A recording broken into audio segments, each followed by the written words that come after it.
La microbrasserie de Laurent Fleury a connu des jours meilleurs. Cet ancien mécanicien a fondé son entreprise en 2016. L'inflation a durement frappé sa modeste trésorerie. L'orge bio, avec lequel il fabrique sa bière, lui coûte 3 fois plus cher qu'avant Covid. C'est pas le seul ingrédient qui subit des hausses comme ça. Après, on va avoir tout ce qui est emballage aussi, les bouteilles, le carton, etc. Tout ça, ça suit forcément. Et le problème, c'est qu'on peut pas tout répercuter non plus sur le prix de vente final. Sinon, on ne vendrait plus rien du tout, quoi. Dans ce contexte, il y a 2 mois, le brasseur a dû prendre la difficile décision de licencier son seul salarié. Ça devenait un peu compliqué de rester à deux financièrement.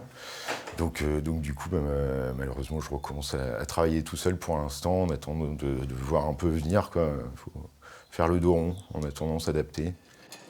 Difficulté supplémentaire, la clientèle des micro-brasseurs a beaucoup évolué.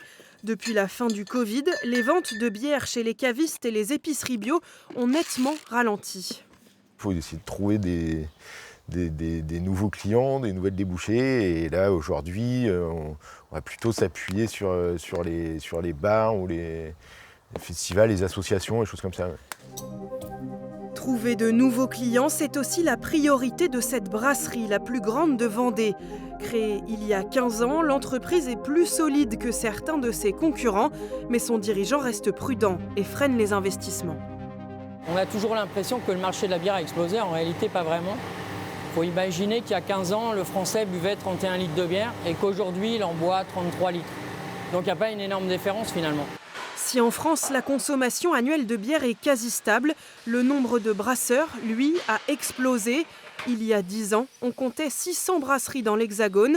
Aujourd'hui, elles sont près de 2500 et parfois, l'offre dépasse la demande. Aujourd'hui, il y a une structuration du marché, des brasseries qui ferment, des brasseries qui se font racheter.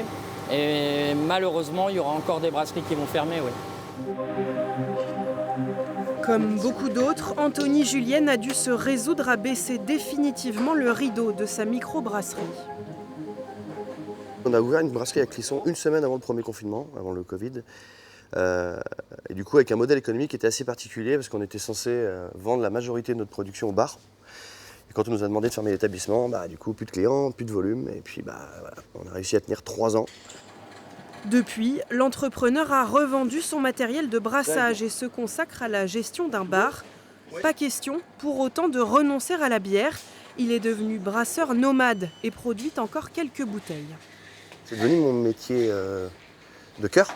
Le but, c'est de continuer à chercher des clients, on continue à brasser. Voilà, je me déplace chez mes copains brasseurs qui me prêtent leur matos pour pouvoir sortir des produits assez régulièrement. Son rêve, retenter sa chance et créer une nouvelle brasserie, rentable cette fois.